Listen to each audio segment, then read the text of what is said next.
19 তাৰিখ মে মাহৰ সোমবাৰ এতিয়া সময় হ'ল 8টা বাজিছে আমি বহি আছো উজান বজাৰৰ দা য়েলো হাউচ 3040 চন্দ্ৰ ৰোড এতিয়া প্ৰথমতে জনানন্দা ৰঞ্জিত জ্যোতি মিত্ৰা শৰ্মা মই মিলি কনসেপ্ট আৰম্ভ কৰিছিলো আমি ভাবিছিলো এইটো এটা কালচাৰেল হাব এটা হ'ব যিটো ভিনচেণ্ট ভেন গগে এসময়ত সপোন দেখিছিল ফ্ৰান্সত আৰু জনানন্দাই তাৰ কবিতাটো লিখিছে Unfortunately, Vincent Gogor mental illness কাৰণে কনসেপ্টটো মেটেৰিয়েলাইজ নহলে সেকেন্ড ওয়াৰ্ল্ড ওয়াৰৰ সেই ঘৰটো এতিয়া নাই আৰু বম্বিঙৰ পিছত সো আমি সুদূৰ ফ্ৰান্সৰ পৰা এতিয়া গুৱাহাটী উজান বজাৰত এটা কনসেপ্ট আৰম্ভ কৰিব খুজিছো য'ত আমি লগম লাইফ মাইণ্ডেড মানুহবোৰ লেটাৰেল থিংকিং ক্ৰিয়েটিভ আইডিয়াজ কবিতা হ'ব ছবি আঁকি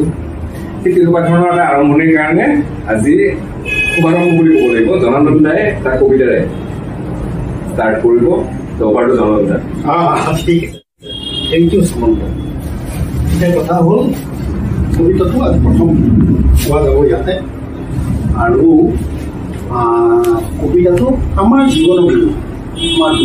দুখ আশা নিৰাশা এই গোটেইবিলাক মিক্স কৰি পেলাই আৰু সেইধৰণে আৰু কবিতাটোৰ নাম হ'ল তেজস্ক্ৰিয়তা মানে ৰেডিঅ' এক্টিভিটি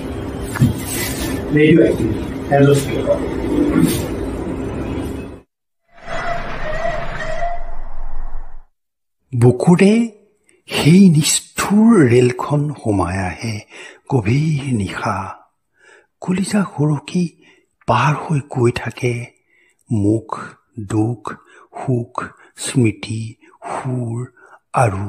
দূৰবোৰলৈ মকৰা জালে আৱৰি ধৰা মৰুভূমিত নাথাকে কাৰো আকাশ নাথাকে কাৰো উশাহ মাথো গছপাতৰ মৃতদেহত জাগি উঠে মৰিচিকা জানো জীৱন প্ৰেমৰ তেজস্ক্ৰিয়তা নিয়তিৰ শিলৰ ৰেখা আৰু সময় সৰীসৃপ মমতাবিহীন নিৰ্বিকাৰ অনন্ত কিন্তু কিয় ফুলিলে বা ফুল কিয় উৰিলে এজনী চৰাই সকলো মায়া খহাই সপোন ভাঙি এডাল খেৰকুটা ছিঙি গুচি যায় জোনাকো তথাপি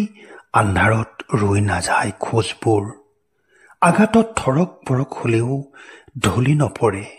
পৰিব ক'ত কাৰ বুকুত শূন্যতাৰ নিচিগা সূতাডালত এটি ক্ষীণ চাকি জ্বলে কৰোণাময় গৌতম বুদ্ধৰ সেই আত্মদীপো ভৱ সেই নিজেই নিজৰ বাবে জ্বলোৱা শিখা যি পোহৰ দিব আনকো জীৱনৰ বুকুটো যি নিজে সি যে নমৰে মৃত্যুৰ বুকুটো ই যে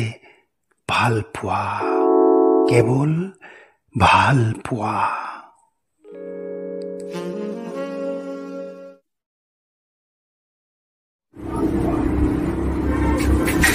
Yeah.